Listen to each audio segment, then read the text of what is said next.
Assalamualaikum, hai semuanya, apa kabar? Kembali lagi di vlog aku, Miftah Vlog 8. Di video kali ini aku bakal ngebahas fisika kesehatan dengan materi biomekanika. Apa aja sih yang akan aku bahas? Yang pertama yaitu pengertian dari biomekanika, pengertian dari biomekanika kerja, jenis-jenis biomekanika, penerapan biomekanika, terus apalagi kalian tahu nggak apa selanjutnya? Nah, buat kalian yang pengen tahu selanjutnya seperti apa, jangan lupa ditonton sampai habis videonya, oke? Jangan lupa di like juga, agar aku semangat untuk membuat video selanjutnya. Oke, check it out. Saya Miftahul Jannah dengan NIM 12300210025 dari Prodi S1 Kebidanan semester 2 kelas A dengan dosen pengampu Ibu Ima Kurniastuti dan dosen PJMK Matkul Fiskes Ibu Lailatul Husnul Rizki. Masuk ke pembahasan yang pertama, yaitu pengertian biomekanika. Apa sih pengertian dari biomekanika itu? Biomekanika adalah suatu bidang kajian ilmu dalam ergonomi yang berhubungan dengan mekanisme pergerakan tubuh dalam melakukan suatu pekerjaan atau aktivitas. Biomekanika didefinisikan sebagai berikut. Biomekanika menggunakan konsep fisika dan teknik untuk menjelaskan gerakan pada bermacam-macam bagian tubuh manusia dan gaya bekerja pada bagian tubuh pada aktivitas sehari-hari. Seperti itu. Pembahasan yang kedua yaitu pengertian dari biomekanika kerja. Apa sih biomekanika kerja itu? Biomekanika kerja adalah studi mengenai interaksi pekerja dengan peralatan mesin dan material, sehingga pekerja dapat meningkatkan performansinya dan di sisi lain dapat meminimalkan resiko cedera kerja atau muskuloskeletal. Selanjutnya, biomekanika menggunakan konsep fisika dan teknik untuk menjelaskan gerakan pada bermacam-macam bagian tubuh manusia dan gaya yang bekerja pada bagian tubuh pada aktivitas sehari-hari. Hal ini mengandung pengertian bahwa biomekanika menyangkut masalah faal tubuh, keilmuan fisika, dan perilaku manusia. Biomekanika kerja juga mengkaji perilaku tubuh manusia dan aspek-aspek mekanika gerakan anggota-anggota tubuhnya. Pengetahuan tentang biomekanika ini sangat diperlukan untuk mengetahui mekanisme terjadinya kecelakaan kerja, sehingga pendekatan yang efektif dan ilmiah dapat membantu manusia bekerja dengan aman. Contoh dari aplikasi biomekanika adalah penetapan berat beban angkatan yang direkomendasikan pada pekerjaan penanganan material secara manual, sehingga mengurangi terjadinya cedera tulang belakang bagian bawah atau lower back pain. Nah, masuk ke pembahasan yang ketiga, yaitu jenis-jenis biomekanika. Secara umum, biomekanika ini dapat diklasifikasikan menjadi dua jenis. Yang pertama, general biomekanik, dan yang kedua, okupasional biomekanik. Penjelasan yang pertama yaitu general biomekanik. Apa sih general biomekanik itu? General biomekanik adalah bagian dari biomekanika yang berbicara mengenai konsep-konsep dasar yang memengaruhi tubuh organik manusia, baik dalam keadaan diam maupun dalam keadaan bergerak. General biomekanik ini diklasifikasikan menjadi dua jenis, yaitu biostatik dan biodinamik. Apa sih biostatik itu? Biostatik adalah bagian dari biomekanika secara umum yang hanya mempelajari tubuh pada posisi diam.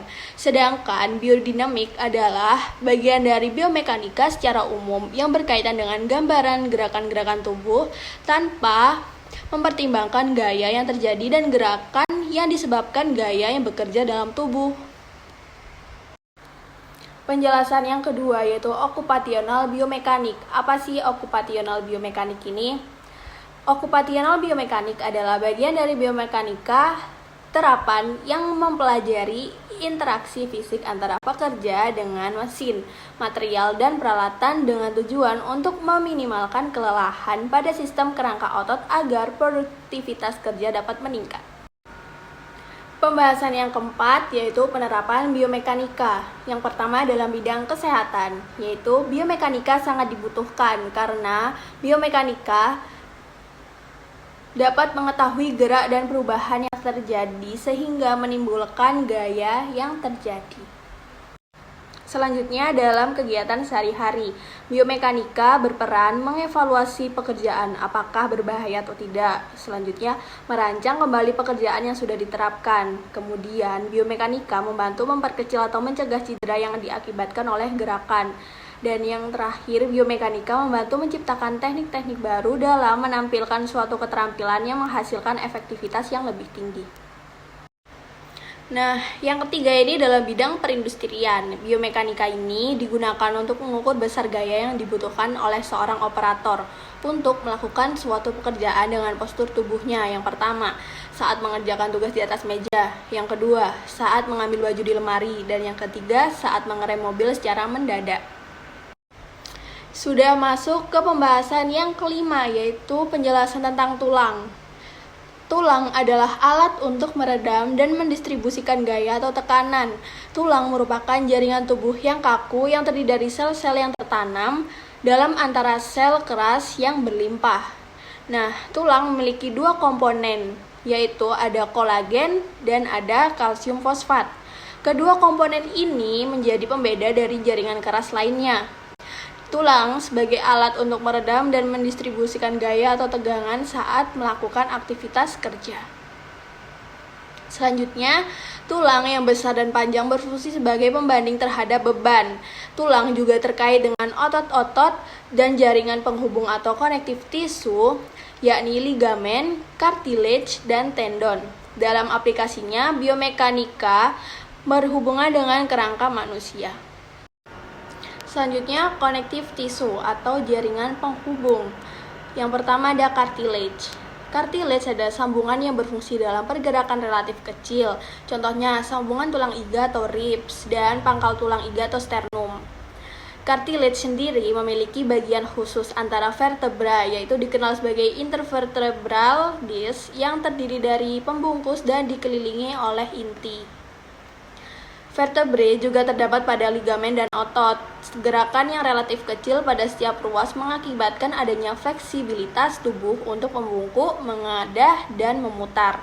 Sedangkan disk berfungsi sebagai peredam getaran pada saat tubuh bergerak, baik pada saat translasi dan rotasi. Selanjutnya dari connective tissue, yang kedua adalah ligamen. Ligamen berfungsi sebagai penghubung antar tulang dalam stabilitas sambungan atau untuk membentuk bagian sambungan dan menempel pada tulang. Ligamen tersusun atas serabut yang letaknya tidak paralel. Oleh karena itu, tendon dan ligamen bersifat inelastik dan berfungsi pula untuk menahan deformasi.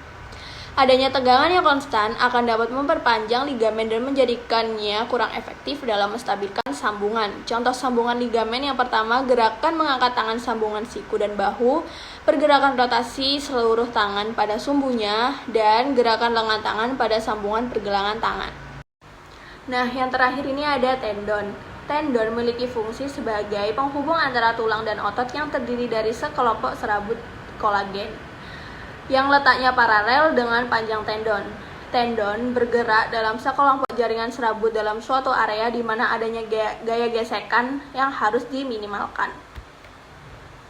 Bagian dalam dari jaringan ini mengeluarkan cairan sinovial atau pelumasan. Menurut Gavin dan Anderson 1904, terdapat 6 penghubung. Yang pertama, penghubung lengan bawah yang dibatasi sambungan pergelangan tangan dan siku, penghubung lengan atas yang dibatasi sambungan siku dan bahu, penghubung punggung yang dibatasi sambungan bahu dan pinggul, dan penghubung paha yang dibatasi sambungan pinggul dan selanjutnya.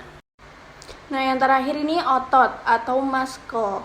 Pengertiannya, otot adalah kumpulan sel otot yang membentuk jaringan dan berfungsi untuk menggerakkan organ tubuh. Yang kedua, alat gerak aktif sementara rangka tubuh. Dan yang ketiga, alat gerak pasif. Otot statik, otot sadar, otot yang terbentuk atas fiber atau fibre dengan ukuran panjang dari 10 sampai 40 mm dan diameter 0,01 sampai 0,1 mm. Sumber energi otot berasal dari pemecahan senyawa kaya energi melalui proses aerob maupun anaerob. Kekuatan otot bergantung pada posisi anggota tubuh yang bekerja, arah, kecepatan dan ketelitian, daya tahan jaringan tubuh terhadap beban. Oke, Oke, sudah selesai penyampaian materi tentang biomekanika yang menyangkut beberapa pembahasan yang sudah saya jelaskan tadi. Semoga bermanfaat dan terima kasih sudah menonton video saya dan semoga saya mendapatkan nilai memuaskan. Amin. Jangan lupa di like juga. See you on the next video. Bye bye. Wassalamualaikum.